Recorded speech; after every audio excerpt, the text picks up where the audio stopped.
Hello everyone, and welcome to this video today. We are doing a video for you on our re-entry plan, but particularly on this one piece, which is our academic plan. And with me today is Mrs. Nora Hoover. She's Assistant Superintendent of Teaching and Learning. And so Nora, I know you have been just running crazy, and your team of Teaching and Learning has just been working their tails off all summer. So many people working right through, any kind of time off or anything, and I just really appreciate that, and I know our families do too. And today we're here to really just kind of cover some things. We did our coffee chat, and parents are really wondering what's going on, and so we're hoping that being in this classroom today will help a little bit. We're here at Sugar Grove, and in this classroom you can see it's been set up to be socially distant, so that Nora and I are actually currently about 6 feet apart. And for the Pediatrics Association, it says 3 to 6 feet. And so we feel that this is about the right amount of space for our students. So they won't have to wear masks all the time in this environment. So this is my mask set that I wear. This is what the physical environment will look like. And Nora, the teachers are going to be teaching in this physical environment. There's going to be some new things they will not be able to do or have to do when they're teaching. You want to talk a little bit about, from a pedagogy standpoint, what kind of teaching, what kind of style they'll have to cut out some things they won't be able to do with kids, like small group or things like that. Yeah. Sure. Yeah. Well, small groups, individualized help, collaborative work where you partner up with other students. Yeah. Those are great instructional strategies, and we don't want teachers to stop using those because of the impact it has on students' learning. Right. But we are very cognizant of the fact that how much we do that might look different, because those activities when we put them in closer proximity. Right. When they're huddled up over a computer or a project, they're going to they need to wear a mask. Yeah. And so our teachers will start to be even more thoughtful and intentional about when they choose those activities and what they're having kids do, because we don't want to stop things that help students be high performing and successful. But we want to think about how we do those and when we do those. So we want the great stuff happening in our classes. Right. It's going to look a little different this year. Yeah. And where kids cluster a lot all the time, I would say last year, just sitting normally when the teacher is giving some direct instruction, now it's going to look more traditional, like when we went to school and we were in rows, all facing forward. Yeah. And so that part will be different for all the students. Yeah, so that's a lot. And part of coming to school, is like lunch and specials and recess. And we're still doing all of those things in the traditional model. They're still going to be going to all those activities and going outside for recess. Yes, every day we can. Every day we can. and we're encouraging our staff to try and get out of the building and maybe do some lessons outside as much as possible, just to kind of give that break from this inside environment. Is there anything else about the traditional environment and the program that you think folks need to really know about while they're trying to make their decision of whether to continue going traditional versus the other piece? Well, Rich, we're teachers at heart. Yeah. We haven't done that for a little while, but we're teachers, and I truly believe we have just amazing teachers at Center Grove, and amazing kids come to us every day into our classrooms, and I believe this is the best environment for kids. The interaction we get, both academically, socially, emotionally, all of that combines into the great experiences that we give to our students and that our teachers present every day. Yeah. And so those things are still going to be alive and well, and they're going to look different, just like our trip to Kroger does now. Yeah. But our goal is to get back and see those kids and make it as much like it was before. Right. And the barriers on our faces won't keep us from having barriers in our relationships if we don't want them to. So we're going to strive to do our best there, and probably put some more emphasis on those relationships, especially early on. Because kids have been missing school and their friends and their teachers, and so we need to welcome them back and then continue to grow those relationships. That's really well put, and I appreciate that. And I know you have a couple of girls that are going to be in school this year, and they're coming physically. They are coming physically. Yes, and so my daughter is going to be a senior this year, and she's going to be coming physically as well. And so, yeah, that social interaction is going to be really important to their mental health piece. So one of the things that we know is that we have what we call the blended option in the event that we have to reduce down our occupancy in the building to, say, 50%. So we call that our blended option, and that's a kind of an A-B. You want to talk a little bit about what that would look like in the event we have to do that? Yes. Blended just signifies that it's a mix, a hybrid of in-person and our e-learning. And to reduce that capacity down, we'll have a group of students who come on A days and a B group on B days. And when a student's in class, we'll really have a lot of emphasis on what teachers can do here that they won't be able to do when kids aren't in the building. A lot of direct instruction, a lot of support to make sure kids know what it is so that when they're on e-learning and doing more independent practice, that they're ready to do that because of the instruction that happened when they got to see their teacher face to face. And so that will be how that works, and that'll just go back and forth. So every day, and that was the hardest part, I think, this past spring. If my kids could have been in school one day a week, it could have made a difference. Not only for the connection, but their development academically. So that is the model that if we would have to go extended for a long period of time, or do that, that's a better alternative. Yes, and then of course our fallback to all of that is the e-learning piece, and then if events happen that require us to go to e-learning, then we are going to enact similar to what we did in the spring. However, we're stepping up our game this year. So you want to kind of talk about that a little bit? Yes. Yeah. I've said it multiple times, but it's because it's so important. We need to understand that was crisis e-learning, and that's what everyone in the state was doing. No one except already virtual environments had prepared for that kind of teaching and learning and length of time. We were prepared for a snow day. And so when we went to that, we did our best to prep our teachers. In the 2 days that we had before we started that. And they stepped up and did a great job, and they did the best they could with what we had and the time we had. And our students too. I mean, our state recognized that. They gave every school options for waiver days or limiting, changing the calendar to go to 160 days instead of 180. So the state recognized this, and we responded basically how everyone else did. But what we know was that's not what we do. That's not the instruction we give and get in our classrooms. The state also recognized that and said, please don't do regular school days. We can't handle this. The stress and anxiety is not, it's counterproductive. Well, we've had time to think about, reflect, and prepare. So this year we're expected to be the same. So for elementary students, that means a full day, 5 hours of engagement in learning. Now that doesn't mean 5 hours at a computer.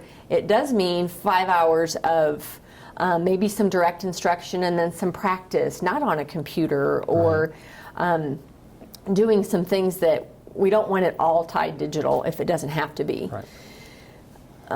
So getting some of the extra instruction online through that, but then also the work that the students will have to do, to stay up on everything will consume more time in that respect. It will. Okay.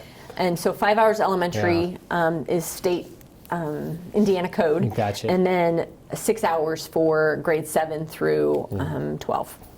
Is the expectation. And we're looking and no at one's more walking around days, with a clipboard. But on average, think of that as a normal day and put that in a week's term. And we're looking at more days of the week to encompass that time frame, because last time we just did the 3 days, and so that and so a lot will happen there. And the other question a lot of times too is, now we're going to hold grades. We're going to hold students accountable to grades in e-learning. Like this last time we didn't. It was more of a pass-fail, right? And this time we're we're saying, no, you're going to get grades for this. Correct. Yeah. Knowing that what we expect e-learning to become in this next year is it needs to reflect the instruction happening in class as much as possible. Yeah. Now, as you change modalities from in-person to digital, there's going to be some differences in how that is delivered and maybe what students do, but we need it to be as rigorous. Yes. And so with that, we want to make sure we see where kids are really at in their progression, and grades is part of how we do that. And we have some other measures too, but that's certainly one of those components. So I anticipate, unless someone tells us differently, we're going to have grades. So basically our physical traditional model is in person coming to school. Then if an event happens, we go to the blended model, which will be basically a 50-50. Half the students come one day, but they e-learn the day they're off, and so on. And then finally, e-learning if we are, again, an event and a decision is made that we have to just not come to school at all.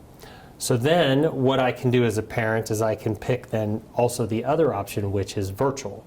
And I can do that from the get-go, and we're asking parents to do that for at least one semester at a time, and parents can commit to both semesters, but we definitely need one semester, and that's mostly to be able to know how many teachers to hire for our virtual environment.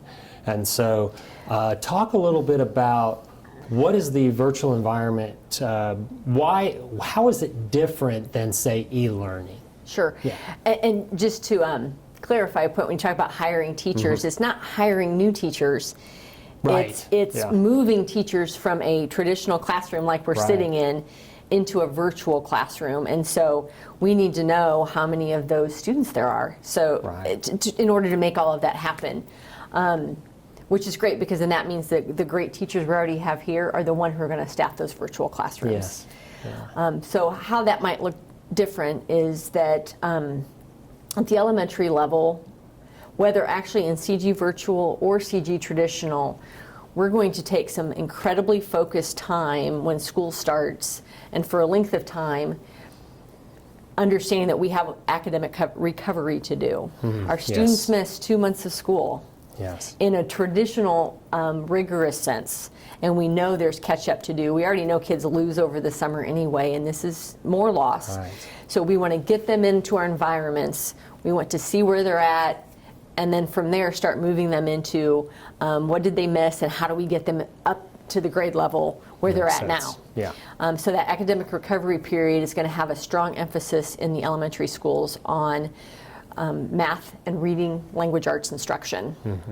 Those are the most important things, and if you don't get those two things, science and social studies, while incredibly important as a history political science major, without reading and without math, those other subjects, it's harder to get where we want with those. So we're going to focus on those foundational skills to make sure our students are on grade level.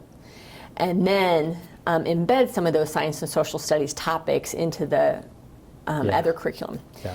As students are back and we feel like they're ready and out of that academic recovery period, we'll start to have a more traditional schedule again in the elementary schools. And that'll look very similar for CG virtual. That emphasis on math skills and reading language arts. We'll give them some options. We want them to be active, and we'll have teachers working maybe to give them some of those other activities and social emotional support too. At the secondary level, it's going to look like courses, classes. What classes do they take? And we'll focus on the core. Math, English language arts, science, and social studies will be the things that we make sure all students are getting in the virtual environment. And we won't be able to offer everything we offer, right? So that'll be tough. But if you're a student with, say, a special need, how does that work for me if I'm going to be a virtual student and I have special needs? If families are thinking about that they want to choose virtual school because that meets their health and safety needs or other family needs, then they'll want to reach out to their teacher of record and set up start having that conversation. It's probably going to require a case conference, and we'll work through the process to make sure that if they're in the virtual environment, they're getting the accommodations and specifically designed instruction to meet their needs. Gotcha.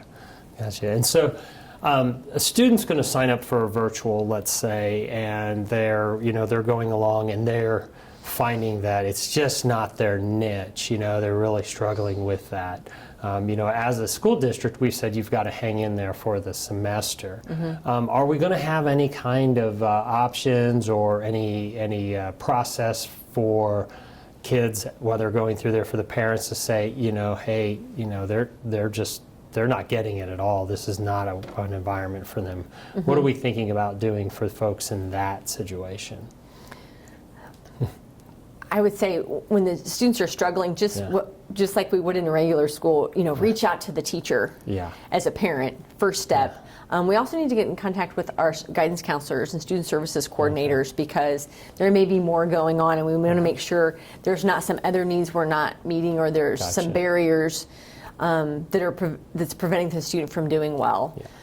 So we'll put some of our regular mechanisms in place, and even though they're not sitting in our buildings, they're still our students and our staff. No matter where they're at in the district, we're going to take care of them.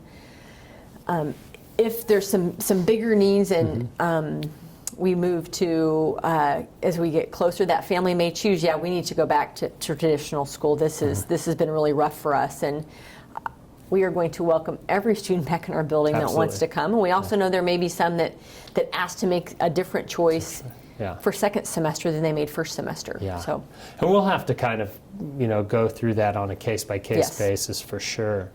So also on virtual learning, we're getting a lot of questions about, is it going to be live? Am I going to be required to sit here for 5 hours straight or whatever? So what does the instruction look like? Is there live interaction? What kind of interactions are going to be? That's a really great question. And for those, especially K through 8 students who have that one teacher, there may be some live instruction that takes place, but we also know because of family situations and what the day looks like at home for students, that it may not always be possible that they can join. And so if it's instructional things that are live, we want to make sure that's recorded and available to students and families when they're ready to be able to watch it and do that work. So it'll be a combination. There may also be some, like we did in the spring, some live check-ins where teachers get on Zoom through Canvas and just talk to their kids and they let the kids see each other, and it might be a little more lighthearted and a little more just about being social. And those types of things necessarily won't be recorded because they're about interaction, but we want to make sure that instruction is available both ways if it's live. And that would also be true if in traditional school we go to e-learning. There may be some live components. We want teachers giving direct instruction that they would have been doing in the classroom, and that means joining the classroom. But if they can't, they would be able to do that at a different time through the recording. Okay, that's great. That should really enhance the whole process as well. So, thank you. So in the virtual environment, there's a lot to cover. We're definitely going to cover all the core classes. But if I'm a high school student or a middle school student, I'm trying, I'm focused on honors classes and electives as well. What are we doing there for those programs, the honors programs primarily? Sure, I know that's something that's going on a lot of people's minds. If they're picking that virtual environment. Through Indiana code, there's very specific things about high ability in Indiana, and so our program is set up to follow all of those guidelines, and we identify and then provide services for students in math and language arts. So we need to continue to do that. And it looks different from elementary to middle school to high school because in elementary, a lot of it's enrichment or extended learning programs, so we're designing what that's going to look like for the student experience.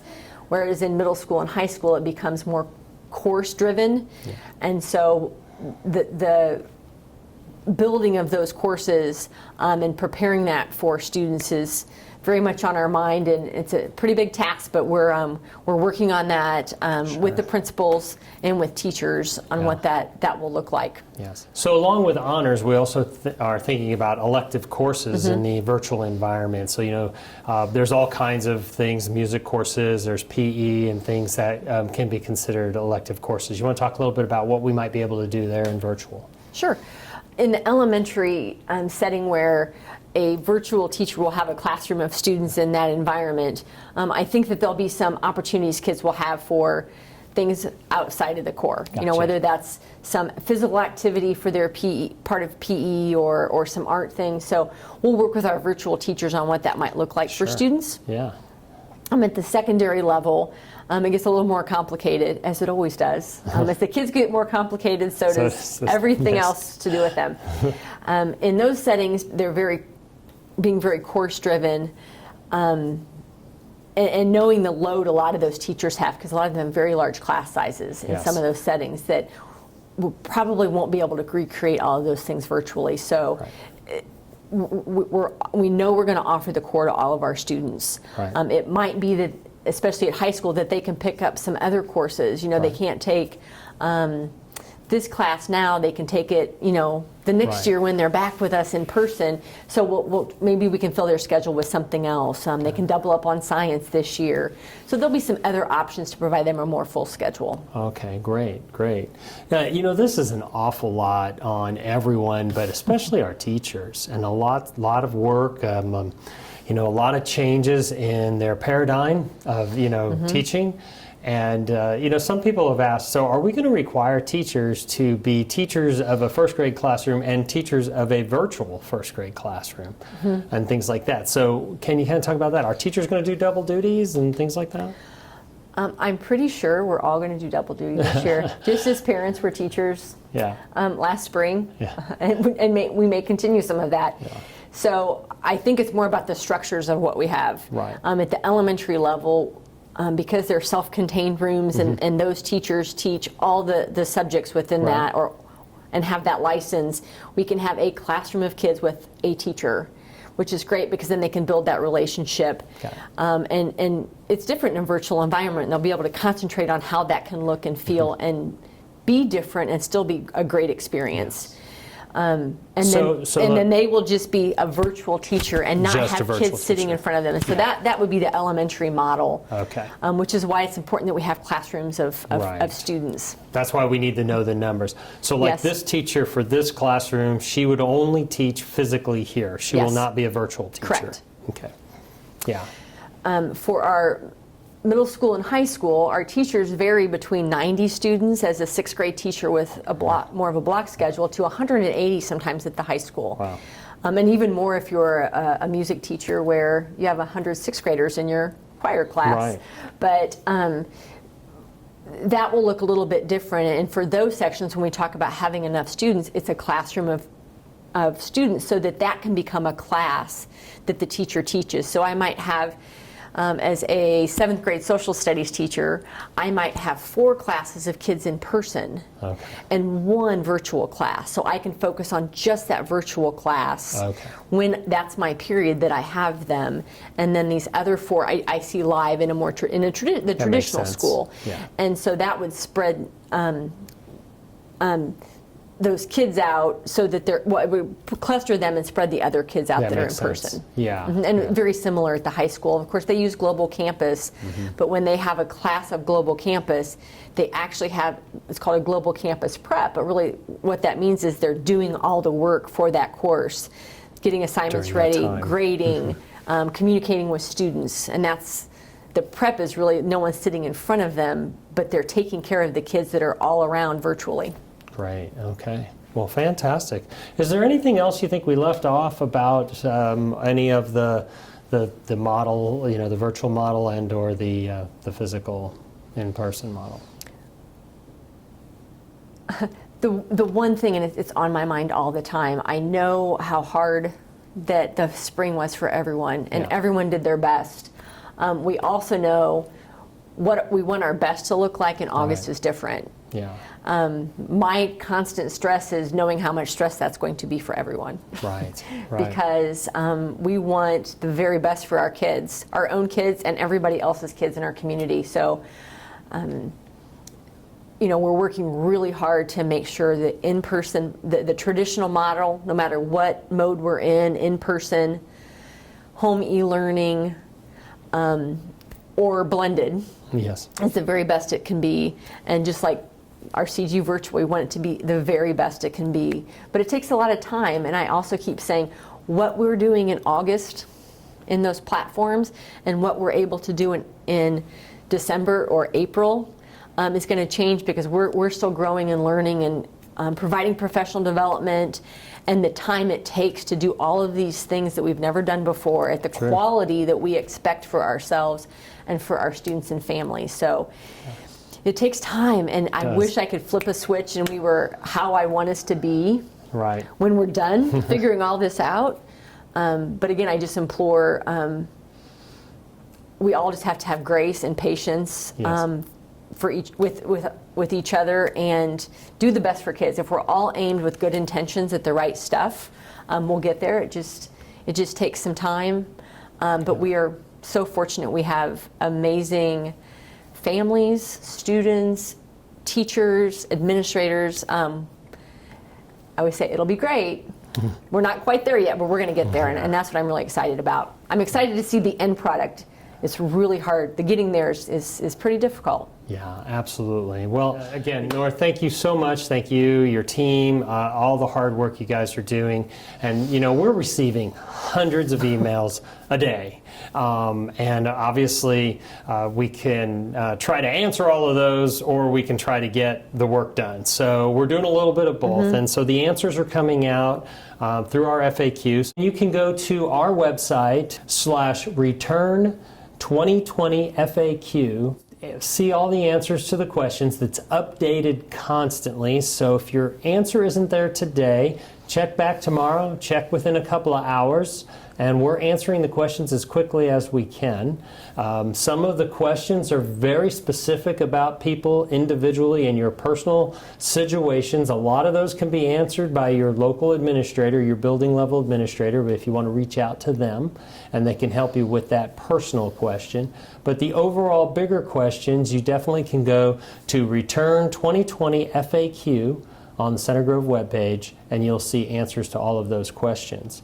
So thank you very much for joining us today. We appreciate your time and patience as we continue to navigate this ever-changing environment, and we're just looking forward to getting school open for everyone. So thank you and have a great day.